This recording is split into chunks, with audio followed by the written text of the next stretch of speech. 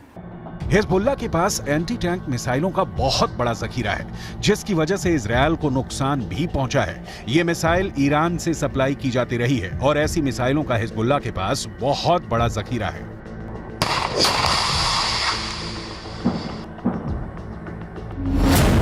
Hezbollah ने 3 तरह की एंटी टैंक गाइडेड मिसाइल इस्तेमाल की। ये है कॉर्नेट, इसकी रेंज 5 किलोमीटर तक है। ये रूस की मिसाइल है, लेकिन अब ईरान इसका देसी वर्जन दहलाविया तैयार कर चुका है और ऐसी बहुत सी मिसाइल अब हिजबुल्लाह के पास हैं। दूसरी है BGM-71 TOW anti tank guided missile. Range है 3.5 किलोमीटर। यह अमेरिका में बनी मिसाइल है, लेकिन अब इसकी नकल ईरान तैयार कर रहा है और उसने हिजबुल्लाह को सप्लाई की है। तीसरी है 85 कॉनकोर्स, रेंज 4 किलोमीटर। यह भी रूस ने बनाई है और अब ईरान में ये दोसान नाम से तैयार की जाती है। तीनों मिसाइल बहुत ही घातक है। 7 अक्टूबर के बाद हिजबुल्लाह सीधे जंग में नहीं कूदा था। इजरायल की तरफ से हिजबुल्लाह को चेतावनी लगातार दी जा रही थी, लेकिन नॉर्दर्न बॉर्डर पर जंग की शुरुआत इजरायल डिफेंस फोर्स की तरफ से की गई, क्योंकि छुटपुट शुरुआती गोलीबारी के बीच सबसे बड़ा और ताबड़तोड़ हमला इजरायल की तरफ से ही किया गया था। हिजबुल्लाह के लड़ाकों की मौत जब शुरू हुई, उस वक्त भी हिजबुल्लाह पसुपेश में था, क्योंकि तब तक भी उसे नसरुल्लाह की तरफ से कोई साफ आदेश नहीं मिला था। लेकिन जब गाजा के अंदर बैप्टिस्ट अस्पताल पर हमला हुआ और बड़ी संख्या में अस्पताल के अंदर लोगों की मौत हो गई, तब हिजबुल्लाह ने लड़ाई छेड़ दी।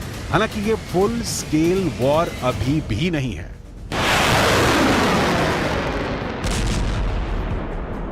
और इस 3 हफ्ते की लड़ाई में हिजबुल्लाह के अब तक 50 से ज्यादा लड़ाके मारे जा चुके हैं। अक्टूबर के तीसरे हफ्ते में तो हिजबुल्लाह के 20 से ज्यादा लड़ाके मारे गए थे, जिसके बाद इस जंग में हिजबुल्लाह धीमा पड़ता नजर आया, लेकिन बाद में धीरे धीरे वो इस जंग में फिर वापस आ गया।